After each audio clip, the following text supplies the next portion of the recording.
Luke, first of all, let's talk about Macaulay Langstaff. I know we've talked about him a lot over the last year or so, but reaching 50 goals, we know about his goal scoring, obviously, and it's a joy to watch in the penalty area. But I also really enjoyed the other day a tracking back and a good tackle in there as well. I just wonder if you can tell us from your point of view what you like about having Macaulay Langstaff around, apart from the obvious, the fact that he's just this natural goal scorer.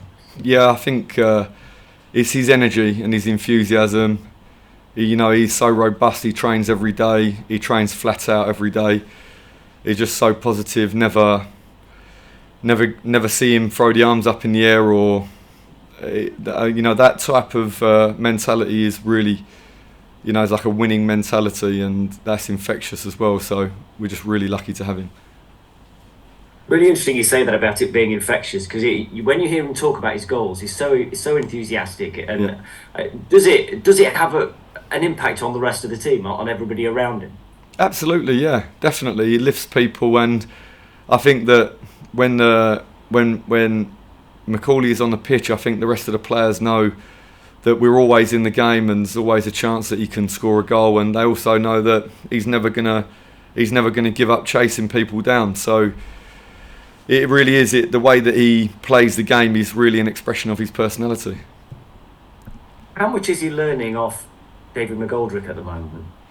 I think he's really enjoying, being around Didsy, and Didsy's a great influence for him and somebody that he can really look up to. So I think really having both those guys with the experience of Didsy and the enthusiasm of Macaulay, is like a really good combination, I think. When he's learning off him, are you thinking in terms of off the pitch, or are you thinking in terms of what he's doing on it, or both? I think a bit of both. I think Didsy's so calm, and he's so in control of himself on the pitch, and then off the pitch, he's such a good professional, and the way he interacts with everybody is brilliant. So I think it's a great role model for Macca to be around. Yeah, 50 goals he's got now. And it strikes me that last season you had other players scoring goals as well, of course, Adam Tixon, Rodriguez, Kevin Scott. You've got it again this year with Dan Crowley and David McGoldrick scoring goals early on in the season as well. How important a factor is that in helping Macaulay Langstaff get the number of goals that he's got? Because it means you've got those multiple threats. Yeah, I think that the more threats that we have, the more chance there is that Macca is free as well. I think if we were a team just solely reliant on Macca, I think oppositions would be able to snuff out that threat more easily. But you can't concentrate entirely on Macca, because we've seen that Didsy can score, and that Jody can score, and that Dan Crowley can score, and Sam Austin can score. So this is a great place for the squad to be, that we have so many goal scorers. I know that you obviously set high standards and you're always wanting more from players. Macaulay Langstaff stepped up a division now. He's scoring goals. He's increasing, it seems, certainly from what I've seen, and I've not seen every game, but the work he does outside the penalty area as well. What more do you want from him? Well, what's the next thing from him? I think to be able to maintain the level and not have dips in form, I think that's the key. To play well in a game or two is great, but to play well over the course of a long season is, that's everything. So maintaining the level is really the key. Okay, what about this week then? You come off the back of a good win against a team who before then hadn't lost in the league yet this season. I just wonder whether that's sort of cemented maybe a view within some players again, just reminded them of the fact that you can beat absolutely anybody in this league. You'd conceded a few goals the last couple of games, but you've gone there against Swindon and really shown your authority in that game. Well, I think that as long as we have the mentality that we will look at the performance honestly, win, lose or draw, and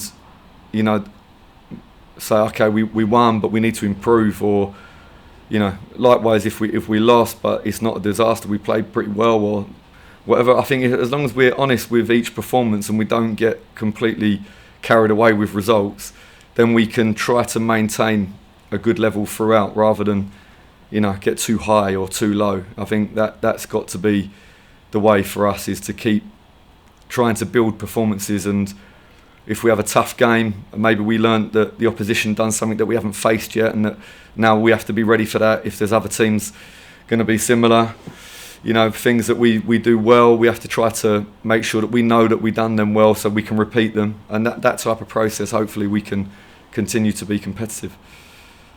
And what about Barrow away? It's another home win, and you've won every game at home so far. And then you go away to Barrow, where it's a very different environment. And I wonder, having lost last time out away from home as well, how determined you are to go and get that sort of performance you want away from home this weekend. Oh yeah, without a doubt, we need to go there and be able to impose ourselves on the game and not be too disrupted by the change in environment. And we've been a good group away from home in general over the period of time I've been here. So yeah, absolutely, we have to go there and try to impose ourselves on the game. Have we reached a point, do you think now, with you being top and a bit clear at the top as well as you are at the moment, where other teams look at you perhaps a bit differently to how they would have done a few weeks ago as the league's newcomers? Yeah, maybe. I think I can already feel like teams are really focused when they play us and have a lot of energy in the team to try to make the game very, very difficult for us, and that's a mark of respect. So we have to take that on board, that if we turn up and we're under par, then oppositions will be motivated to play a good game against us and beat us. So we have to guard against that for sure.